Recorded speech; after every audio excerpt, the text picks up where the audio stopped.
I, 27, female, want to start this by saying I absolutely love my youngest sister, Catherine. I have no idea what has happened in the last few days that has caused her to completely change her feelings towards me.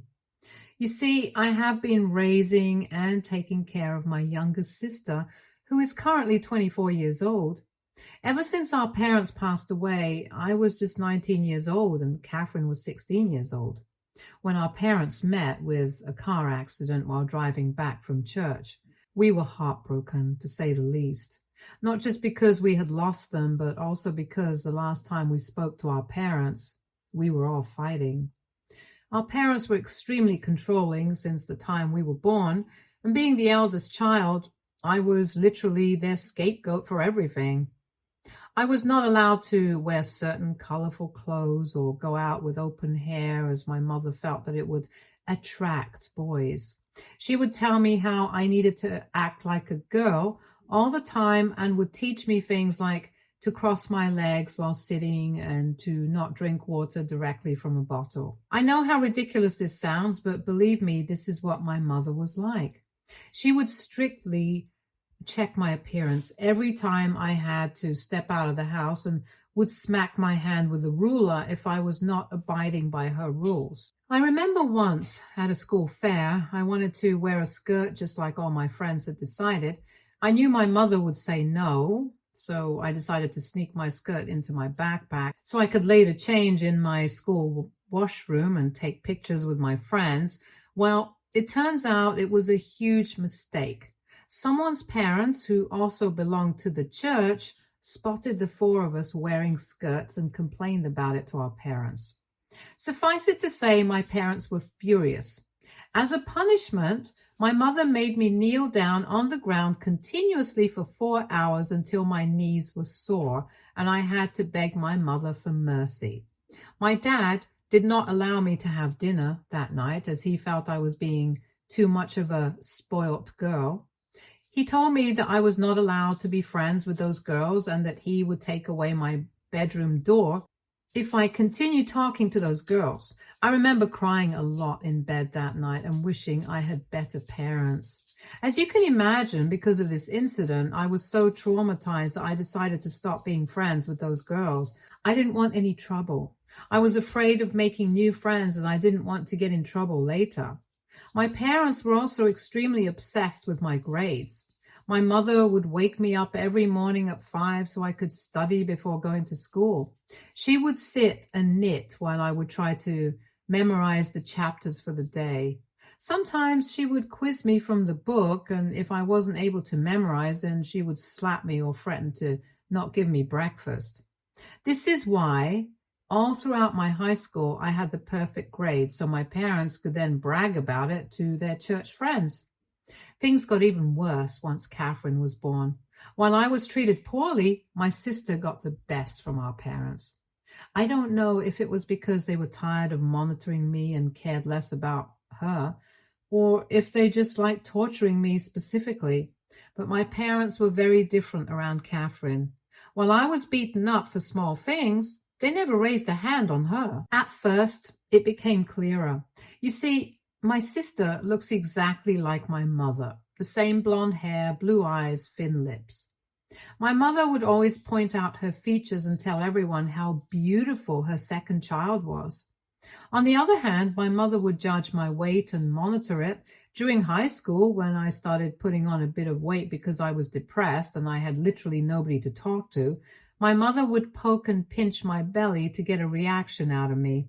She would taunt me that I was too big and that when she was my age, she was the skinniest in her class, so I needed to lose weight too. Her words still haunt me to this day because I cannot imagine how my own mother could have talked to me that way. As a result, I was not allowed to eat certain food items after that, and she would cook my food without oil and salt in order for me to lose weight. The food tasted bland and was literally so bad, however, I could not even complain about it.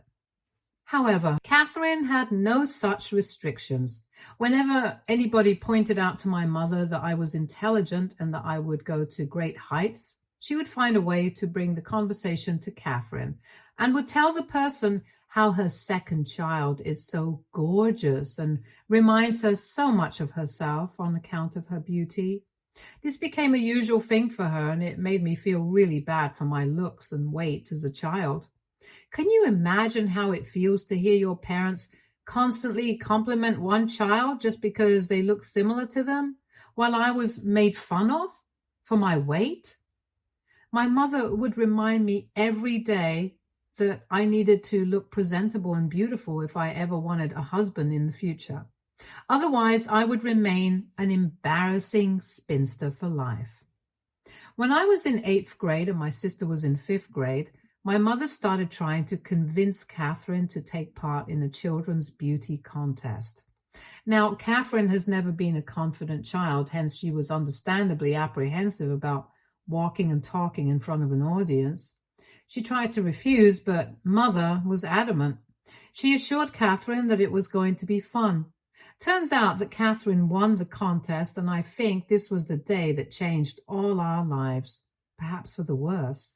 After this, my mother became obsessed with Catherine and would force her to take part in multiple beauty contests in a year. My dad would support this idea as well because they were winning cash prizes, which he loved.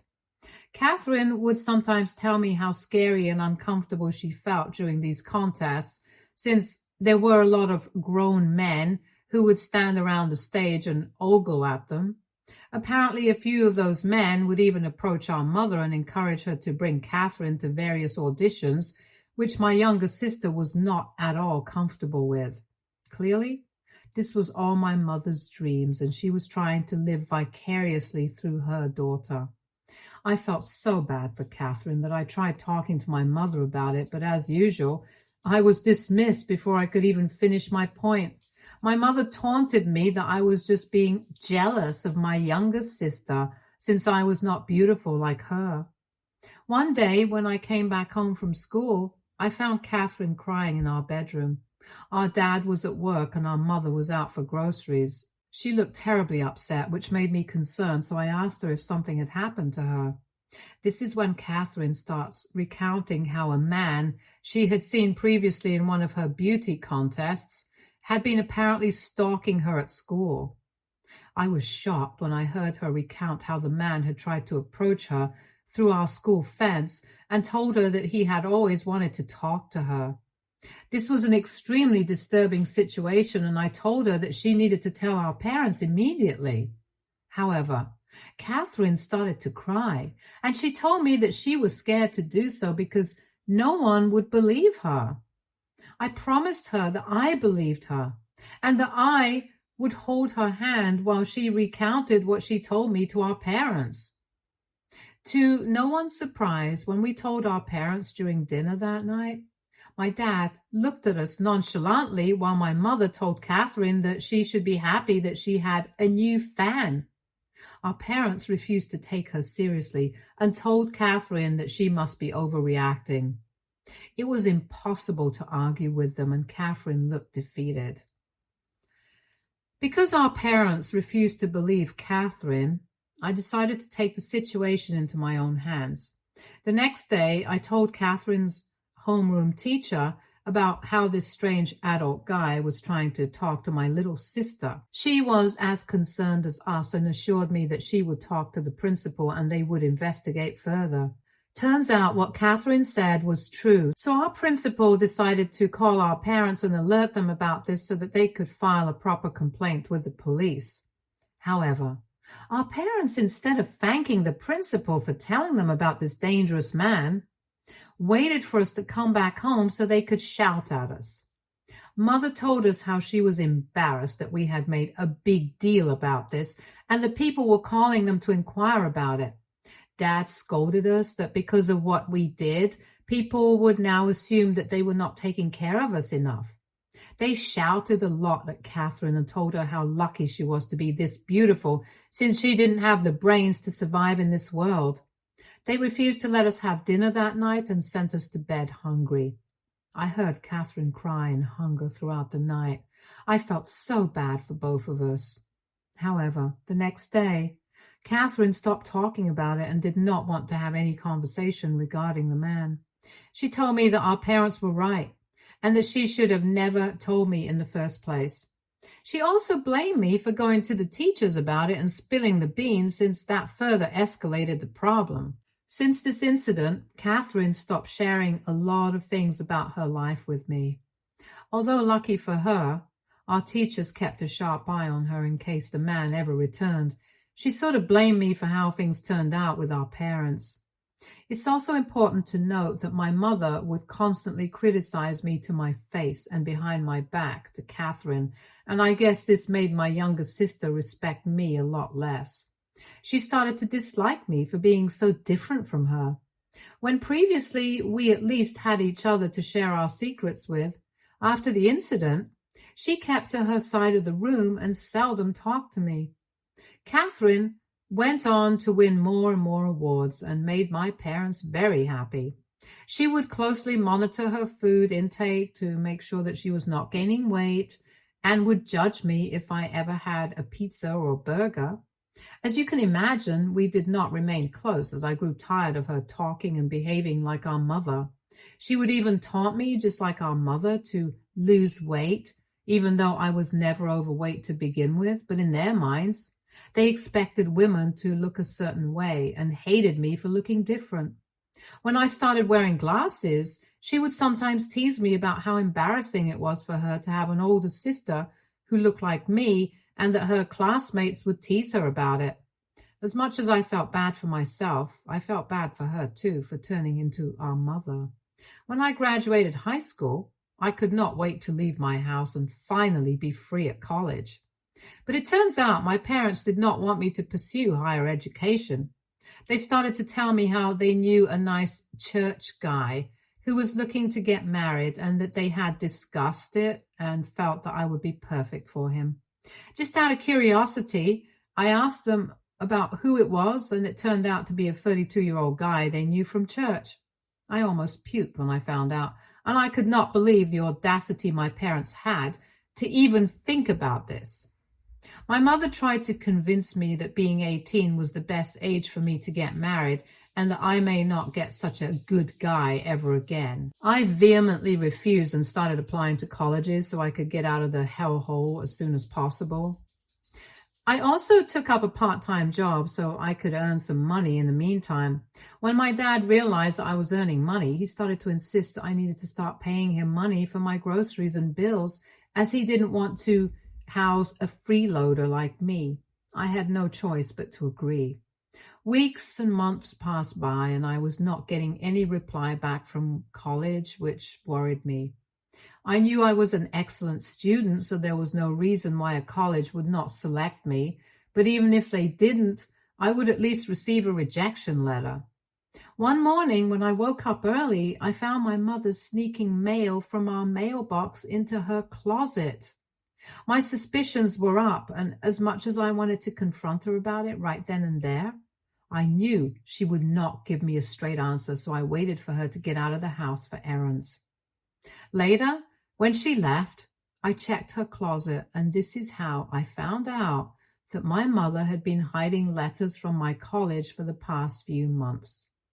I opened the letters to discover that I had been accepted into 2 universities, which almost made me cry tears of joy. One of these universities was offering me a full scholarship as long as I could maintain excellent grades. I immediately called back the college number so I could accept their offer and agreed to send all my documents. That day, for the first time in a long while, I breathed a sigh of relief as I realized that I was finally getting out of this house. I knew there was no reason to confront my mother about her hiding my letters, as she would deny it and come up with an excuse.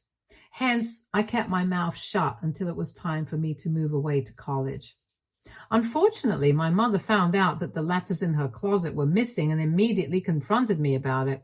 She didn't even try to deny it, as she directly asked me if I had found the letters, and I replied yes.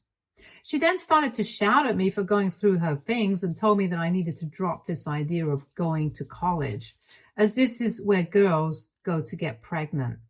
I laughed, hearing how ridiculous she sounded, as she then continued telling me that I needed to find a guy and settle down, as nothing is more important for a woman than becoming a mother.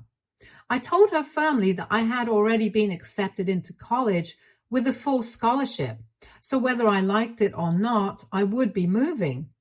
She was furious that I was trying to rebel against her. Later, when Dad came back home, she complained to him about me telling him how I was trying to sneak off to college behind their backs. He joined my mother to shout at me and demanded that I call back my university and reject their offer. I refused. So then he told me that I needed to empty my bank account and pay him every penny I had saved up in the account to pay him back for taking care of an ungrateful child like me all these years. I told them that there was no way that I would give them any more of my money and that I had worked so hard to save up for college so I could survive on my own. This infuriated my dad, and he asked me to get out of his house. Now, these are words that no child would like to hear from their parents, but that was the reality for me. At the age of 18, I was kicked out on the streets. Throughout our fight, Catherine refused to speak up for me or offer me any help. I mean, I knew she could not do much, but I still thought that as my sister, she would have my back, but she clearly didn't. As a homeless person, I decided to reach out to my pastor for help. He was surprised to hear that my parents had thrown me out and immediately helped me get in touch with a local shelter. The shelter provided me with a temporary place to stay and connected me with resources to help me out. And despite how tough this was, I was still happy because I knew that this was just a temporary thing until I could go away to college. I continued to work and save as much money as I could throughout this time. My situation did not go unnoticed, and many people from our community reached out to our parents to shame them. My pastor gave them a stern talk about how terrible they were as parents. I guess this is why my parents must have started to feel guilty, because they tried to get in touch with me and asked me to come back home. Dad told me that I would have to pay a small rent fee to him, but otherwise he was fine with me moving back home with him. I refused and told him that I would rather sleep in this shelter or on the streets than ever share a roof with him and Mother. I stuck to my words, and in a few months, when I finally went away to college, I knew that our relationship was completely done. And this is why I had not talked to my parents in a year, and Catherine didn't have a phone of her own, as our parents refused to get her one. So I had no way to stay in touch with her. One night, I woke up to several calls from an unknown number. When I picked up, a nurse told me that our parents were in the hospital, and I needed to come down immediately. I asked them if Catherine was okay, and they told me that she wasn't in the car, but that she was badly shaken up. I had to take a bus to go back home, and it took me a few hours to reach the hospital. I guess Catherine was alone during this time, because the moment she saw me, she screamed at me about being late and how selfish I was to not even be by our parents' side as they were dying. I tried to tell her how my college was quite far away and it's not like I could just fly here, but she wasn't ready to listen. Later, when we talked to the doctors, they told us that our parents were in critical condition and there was a high chance they might not recover. Hearing this, Catherine broke down crying while I held her and tried to be strong. I know I didn't have the best relationship with my parents, but I still didn't want them to die.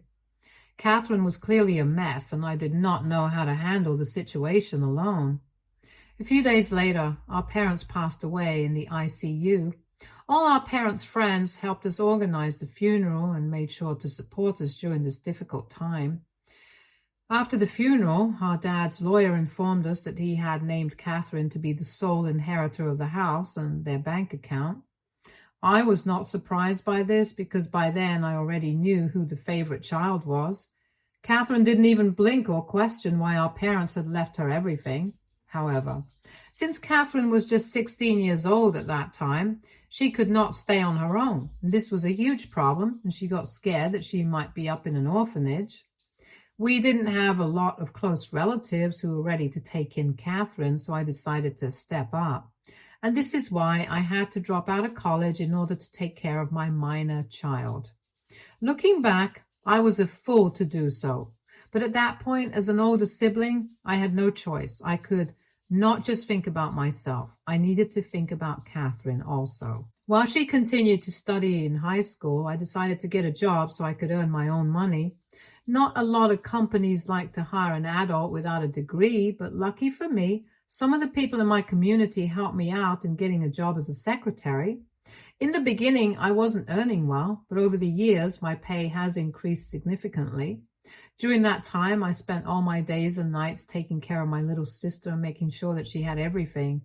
While she could withdraw some money from our parents' account during an emergency, she still didn't have full access as she was a minor. So whenever she was short of money for school or extra expenses, I bore them without any complaints. After graduating high school, I encouraged Catherine to apply to universities, expecting that she could get a degree, unlike me at least. However, all my dreams were shattered when Catherine informed me a few months ago that she had been secretly dating a guy for the past couple of years and they had decided to get married. I was shocked, to say the least, because I had no idea that my sister, who always looked so innocent, even had a boyfriend to begin with. I was also confused about why she had kept it hidden from me after our parents had passed away. But when I questioned her about it, she told me that she didn't think it was that much of a big deal. She then went on to say, without missing a beat, how she would love for me to organize her wedding since I had such good taste. I was surprised that she wanted me to be involved since she never liked the way I dressed or my hairstyle. However, I thought maybe my sister had grown up and this was a chance for us to bond. Throughout the wedding planning, whenever I would tell Catherine that I wanted to meet the guy, she would come up with an excuse about why I couldn't see him. One time, I put my foot down and demanded that I needed to meet the guy she was about to marry, so she let me talk to him on the phone. He sounded decent, so I knew this was very real and was in fact happening. He told me that they had been in a long-distance relationship for a few years, and that was the reason why I had never found out about it.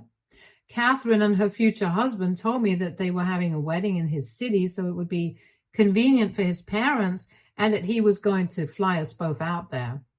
He assured me that he was grateful for me to plan the wedding for him and organize everything since he didn't want Catherine to worry. I felt this was really sweet of him. Yesterday, in the early morning, I could hear some scuffling as I woke up to check out the noise. I noticed Catherine tiptoeing her way around the house as she got ready. I also noticed that she had her luggage packed. Having just woken up from sleep, I was confused for a moment, so I looked at her curiously. When I asked her about where she was going, she jumped in fright as she had not seen me standing silently in the stairways. I asked her if something had happened, and she turned red in embarrassment as if she was trying to hide something from me. She then looked me straight in the eye and told me that she had hoped I would not have woken up, since it would have made things so much easier.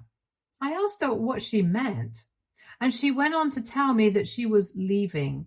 She told me that now that she was getting married, she didn't want to live in this house anymore. My eyes widened in surprise as I searched her face, trying to decipher if she was pranking me or not. I asked her what about her house, and she replied that she had already contacted a real estate agent and given them a copy of her keys so they would be showing it to potential customers. I then asked her what about me, since she was doing all these things without even giving me a heads up or discussing it with me. She shook her head and told me that there was nothing for her to discuss and that she knew I would overreact, which is why she wanted to silently walk away from me. I don't know why, but hearing her hurtful words, my eyes filled up with tears, which only made Catherine more irritated, I guess. She continued to tell me how she had hated living with me all these years, and she never really considered me as her sister, which is why she didn't want her future husband to meet me. I asked her, what about the wedding? And she laughed, telling me that I was ridiculous for even asking about it because I should know my place and that I was just an unwanted trash in her life. She then informed me that her cab was waiting outside to take her to the airport, so she didn't have time to answer any of my questions.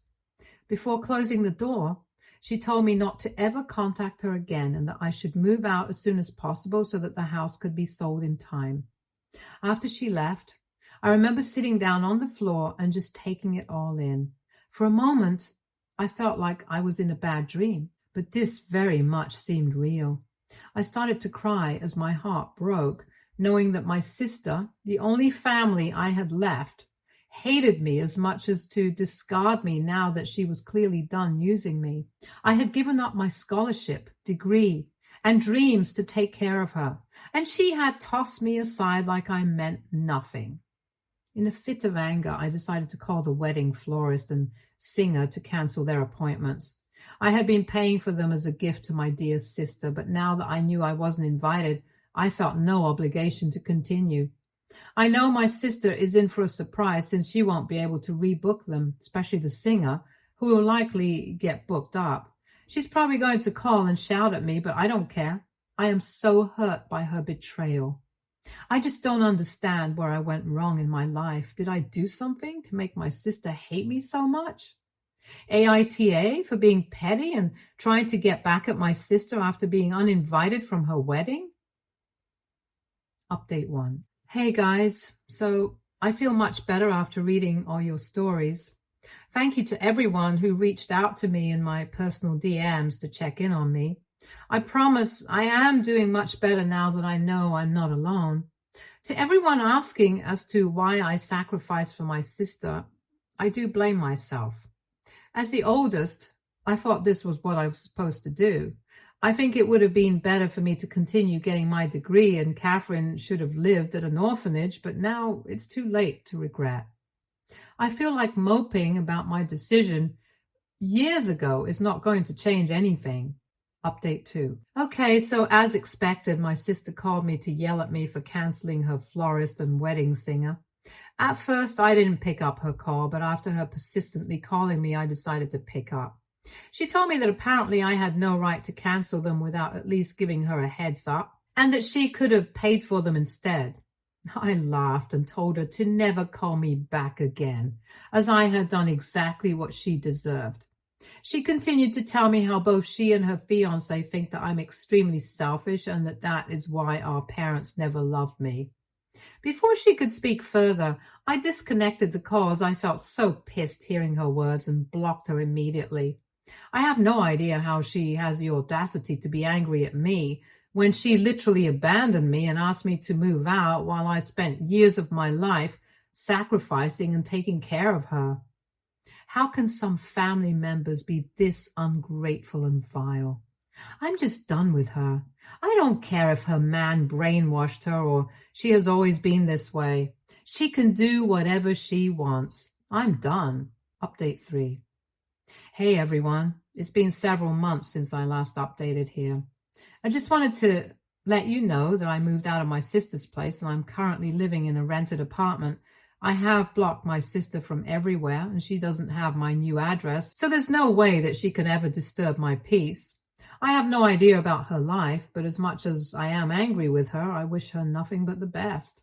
A lot of you all pointed out to me how our parents are to be blamed for traumatizing both of us, and this is exactly why I don't hate my little sister, even after everything she put me through.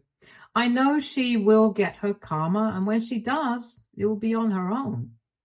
I'm concentrating on taking care of myself and focusing on my skincare and job.